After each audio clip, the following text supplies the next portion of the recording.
In the last slideshow, we saw how the initial American victories led to escalation of violence between the British and the Americans and made any kind of peaceful resolution of the conflict seem impossible. And for this reason, Americans began to drift more and more towards the idea of declaring independence.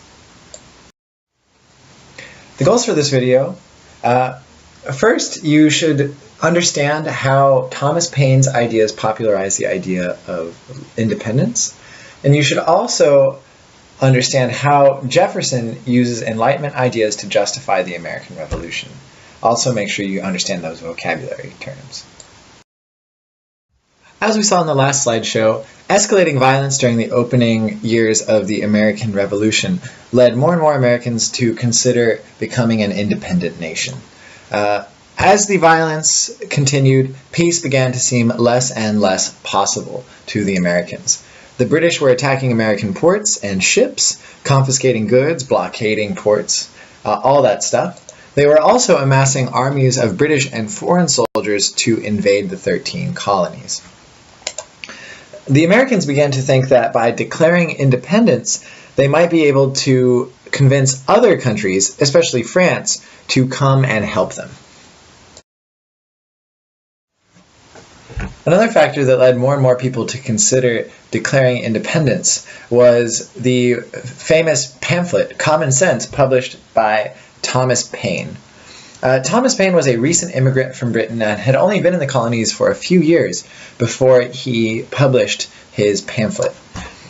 He was an important supporter of independence, and in fact he said that it was absurd to think that an island across an entire ocean should rule over the people on another continent.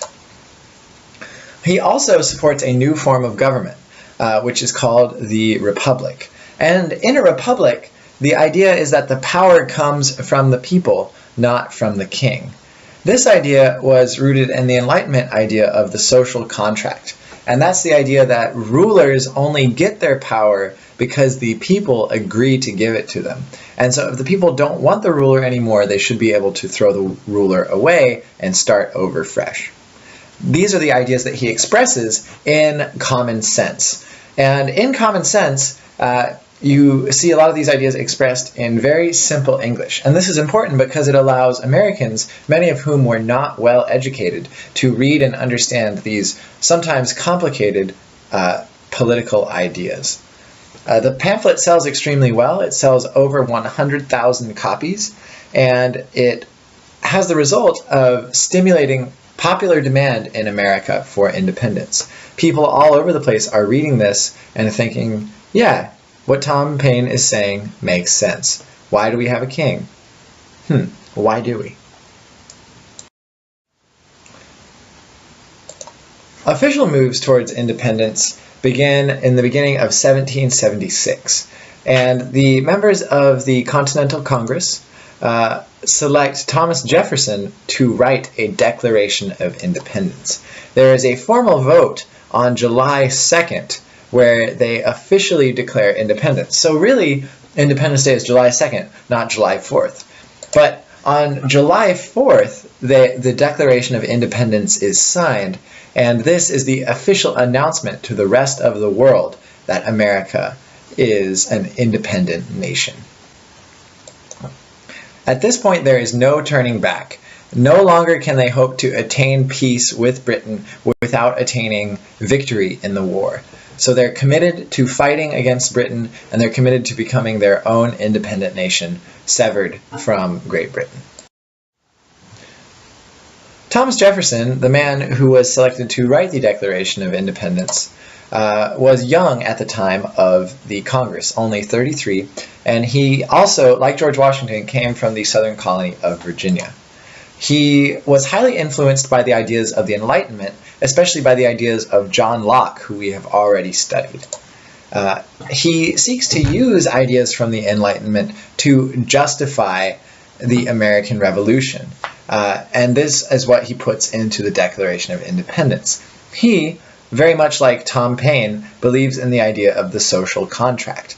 That is, that the people choose their leaders only to protect their freedom, and that if they decide they don't want the leaders anymore, they can get rid of them.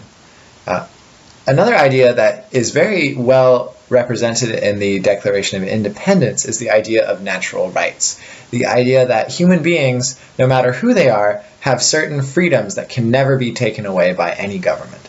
He uses these two ideas to explain why the Americans are revolting and why it is right that they are revolting. So the Declaration of Independence was a formal announcement of American independence, and this declaration was sent all over the place, copies of it anyway, to inform leaders of other countries that America was intending on forming an independent nation. And so you might remember that in the past couple slideshows we talked a lot about British taxation and crackdown on smuggling, right? And that was really what angered a lot of colonists.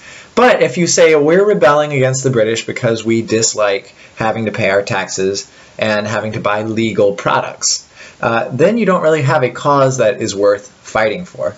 But if you, like Jefferson, frame the war as a defense of human liberty and against tyranny, then you have a cause that seems worth fighting for. So the Declaration of Independence can actually be seen as a powerful piece of propaganda that lays out convincing reasons why the American Revolution is a good thing. And besides using these Enlightenment ideas of freedom and natural rights and the social contract, Jefferson also lists a number of grievances against the British. He basically lays out all the things that the British have done to the colonists to explain why the colonists' Declaration of Independence makes sense. The most important thing, though, for the Declaration of Independence is that it becomes a famous expression of American values. Even though at the time when Jefferson wrote, "All men are created equal," slavery was still widespread. In fact, Jefferson himself owned slaves. This expression outlived Jefferson's intentions, and it was brought up again and again later on in American history as people continued to fight for greater freedom and greater equality within the American Republic. Not only this, but these ideas spread throughout the world, and the ideas of the Declaration of Independence have laid at the foundation of many other revolutionary movements throughout the world. So this movement toward freedom and toward the Enlightenment ideals that happens in America sets an example for the rest of the world to follow. Goals once more, make sure you can do these things, that you know what I'm talking about in the vocab terms. If you can't, maybe you should watch the video again. That is all. I will see you in class tomorrow.